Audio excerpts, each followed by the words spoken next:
حضرت حسین رضی اللہ تعالی عنہ فرماتے ہیں کہ میں نے اپنے والد محترم سے حضور صلی اللہ علیہ وسلم کے اپنے اہل مجلس کے ساتھ طرز کا طریقہ پوچھا تو انہوں نے فرمایا کہ آپ صلی اللہ علیہ وسلم ہمیشہ خدہ پیشانی اور خوش خلقی سے پیش آتے تھے، یعنی چہرہ انور پر تبسم اور بشاشت کا اثر نمایاں ہوتا تھا۔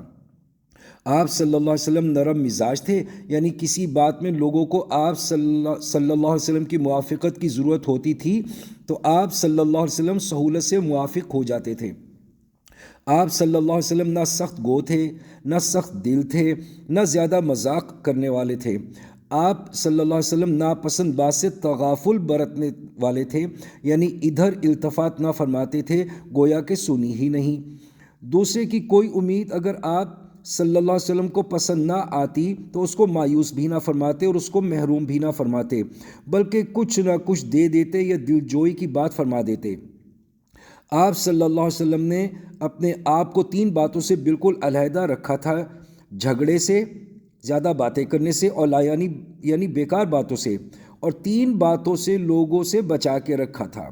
نہ کسی کی مذمت فرماتے تھے، نہ کسی کو آڑ دلاتے تھے، نہ کسی کے عیوب تلاش کرتے تھے۔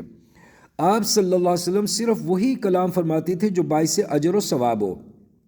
جب آپ صلی اللہ علیہ وسلم گفتگو فرماتے تھے تو اہل مجلس اس طرح گردن جھکا کے بیٹھتے جیسے ان کے سروں پر پرندے بیٹھے ہوں کہ ذرا حرکت ہوئی تو پرندہ اڑ جائے گا۔ جب آپ صلی اللہ علیہ وسلم چپ ہو جاتے تب وہ حضرات کلام کرتے، یعنی حضور صلی اللہ علیہ وسلم کی گفتگو کے درمیان کوئی شخص نہ بولتا تھا۔ جو کچھ کہنا ہوتا تھا حضور صلی اللہ علیہ وسلم کے چپ ہونے کے بعد کہتا تھا۔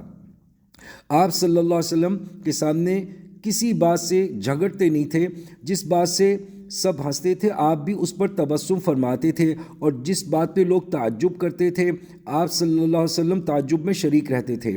یہ نہیں کہ سب سے الگ چپ چاپ بیٹھے رہیں، بلکہ معاشرت اور طرز کلام میں حاضرین مجلس کے شریک حال رہتے۔ اجنبی مسافر آدمی کی سخت گفتگو اور بدتمیزی کے سوال پر صبر فرماتے۔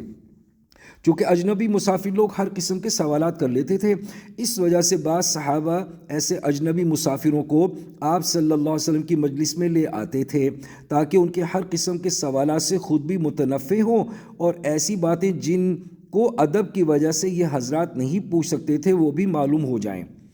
آپ صلی اللہ علیہ وسلم یہ تاکید فرماتے رہتے تھے کہ جب تم کسی حاجت مند کو دیکھو تو اس کی امداد کیا کرو۔